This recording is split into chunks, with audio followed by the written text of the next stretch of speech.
السلام علیکم ورحمۃ اللہ وبرکاتہ۔ اب کلما جب کبھی عہد وعدہ کیا گیا ان سے عہدن کوئی ایک وعدہ، نبذہ انہوں نے پھینک دیا اس کو، فریق ایک گروہ نے، منہم ان میں سے، بلکہ اکثرہم ان کے اکثر، لا یؤمنون ایمان نہیں لاتے۔ وَلَمَّا اور جب کبھی جاءہم آتے ان کے پاس، رسول من عند اللہ اللہ کی طرف سے،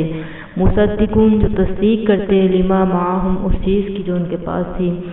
نبذ فریق تو پھینک دیتا گروہ، من الذین ان لوگوں میں سے،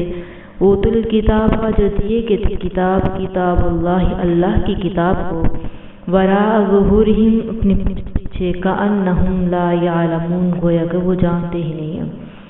اس آیات میں بھی اللہ تعالیٰ بنی اسرائیل کے بارے میں ہی بات کر رہے ہیں۔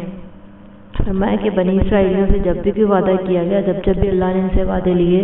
تو انہوں نے ہمیشہ اس وعدے کی خلاف ورزیاں کی۔ جس طرح کفر کو اللہ نے ان کے اوپر لا کھڑا کیا، انہوں نے توبہ طائب ہو گئے کہ نہیں اب ہم اطاعت کریں گے تیرے نبی کی، تیری۔ اللہ تعالیٰ نے ان سے اس عذاب کو ٹال دیا، لیکن جیسے ہی عذاب ٹلا فوراً سے اپنے وہی موج مستیوں میں مگن ہو گئے، انہیں نافرمانیوں میں مگن ہو گئے۔ اس کے بعد پھر اللہ تعالیٰ نے اور بھی ان سے وعدے لیے، جیسے کہ ان کی کتاب میں وعدہ تھا، تورات میں رسول اللہ کے اوصاف بیان تھے، اور یہ خود ہی فتح مانگتے تھے رسول اللہ کی کہ اے اللہ کب وہ نبی آئے گا، نبی آخر زمان، ہم ان کے ساتھ مل کے مشرکین مکہ کو شکست دے سکیں۔ لیکن جب رسول اللہ آئے تو یہ سارے وعدے انہوں نے توڑ دیے، اور اپنے نبیوں سے کیے ہوئے وعدے بھی توڑ دیے، جو اللہ سے وعدے کیے ان وعدوں کو بھی توڑ دیا، کبھی انہوں نے کوئی وعدے کو پورا کیا ہی نہیں ہے۔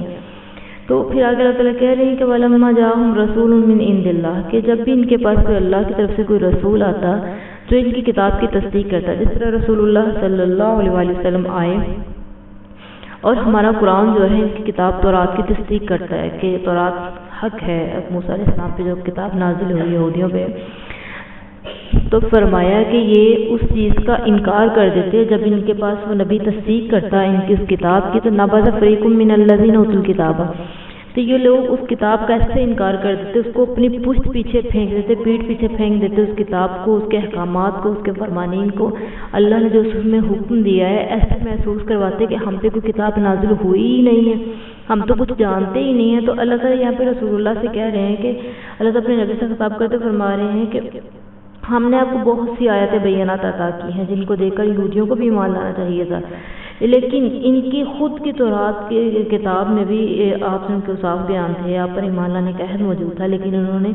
پہلے بھی کسی عہد کب پرواہ کی ہے، کسی بھی عہد کی انہوں نے پرواہ پہلے نہیں کی جو اب یہ کریں گے، پہلے بھی عہد توڑ کے ہیں اور اب بھی انہوں نے وہی کیا، اب بھی عہد شکنی کریں گے۔ میں کہ جب پہلے انہوں نے کسی عہد کی پرواہ نہیں کی تو اس عہد کی وہ کیسے پرواہ کریں گے، وہ شکنی ہی کریں گے۔ تو ان کے گروہ کی تو ہمیشہ سے عادت رہی تھی کہ ہمیشہ سے وعدوں کو توڑنا اور حق بات کو پس ڈال دینا، حق بات کو ٹال دینا، سچی بات سے منہ موڑ لینا، جو صحیح ہے اس سے منہ موڑ لینا، من مانیاں مرضیاں کرنا، جس طرح آج کل ہماری امت محمدیہ میں ہے۔ میں ہر اپنے لیکچر میں یہ کہتی ہوں امت محمدیہ کا، کیونکہ پہلے ایک ایک امت میں ایک ایک گناہ ہوتا تھا، اللہ نے اس گناہ کی وجہ سے پوری امتوں کو ہلاک کر ڈالا، پوری قوموں کو اللہ نے ہلاک کر ڈالا، لیکن اس امت محمدیہ میں ہر قوم کا گناہ موجود ہے۔ جو پیچھے قومیں کرتی ہیں یہ گناہ، وہ ایک ایک گناہ ایک ایک قوم میں موجود تھا، لیکن امت محمدیہ میں وہ سارے گناہ موجود ہیں۔ پھر بھی ہمیں کوئی خوف نہیں، کوئی ڈر نہیں اللہ کے عذاب کا، ہمیں کچھ نہیں ڈر نہیں کہ کب اللہ کا عذاب آ جائے۔ جس طرح حالات اتنے خراب ہیں، ہر طرف تباہیاں مچ رہی ہیں، کہیں زلزلے آ رہے ہیں، کہیں ڈیم ٹوٹ رہے ہیں،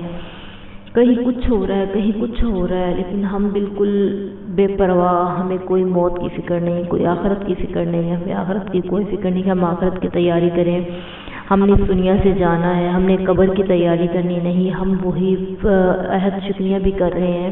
وعدہ خلافی اگر اس قوم میں تھی تو وعدہ خلافی آج ہم میں بھی ہے۔ ہم میں سے کون اپنے وعدے پورے کرتا ہے؟ کوئی بھی اپنے وعدے پورے نہیں کرتا، ادھر سے ہم بات کرتے ہیں ادھر سے ہم بھول جاتے ہیں، اور ہم پھر بعد میں کہتے ہیں کہ ہم تو مذاق کر رہے تھے، یعنی کہ دین کو مذاق سمجھ لیا ہوا ہے۔ رسول اللہ صلی اللہ علیہ وسلم سے پوچھا ہے کہ اللہ کے نبی جی مومن بخیل ہو سکتا ہے؟ مومن بخیل ہو سکتا ہے، کنجوس ہو سکتا ہے؟ تو رسول اللہ نے فرمایا ہاں ہو سکتا ہے۔ فرمایا کہ مومن جھوٹا ہو سکتا ہے؟ فرمایا مومن جھوٹا نہیں ہو سکتا۔ مومن بخیل ہو سکتا ہے، جھوٹا نہیں، لیکن ہمارے ہاں کہنے کو ہم مومن بھی اور جھوٹے بھی ہیں، بات بات پہ ہمارے جھوٹ ہے، مذاق میں بھی ہمارا جھوٹ ہے، سیریس میں ہمارا جھوٹ ہے، ہر بات پہ ہم جھوٹ دیتے ہیں، ہر بات پہ ہم دھوکہ دہی کر رہے ہیں، ہم دکھاتے کچھ ہے، بیچتے کچھ ہیں، دکھاتے کچھ ہیں اور آگے دیتے کچھ ہیں۔ تو یہ تو ہمارا حال ہو چکا امت محمدیہ کا۔ جب یہ حال ہوگا تو پھر جو ہم پہ عذاب آئے، ان کو دعوتیں ہم نے خود دی ہوئی ہیں، تو خدا کے لیے آج سے خود کو بدلیے، اللہ ہمارے حالاتوں کو بدل دے گا۔ جب تک ہم خود کو نہیں بدلیں گے اللہ ہمارے حالات نہیں بدلے گا، کیونکہ اللہ تعالیٰ خود کہتے ہیں کہ جب کوئی قوم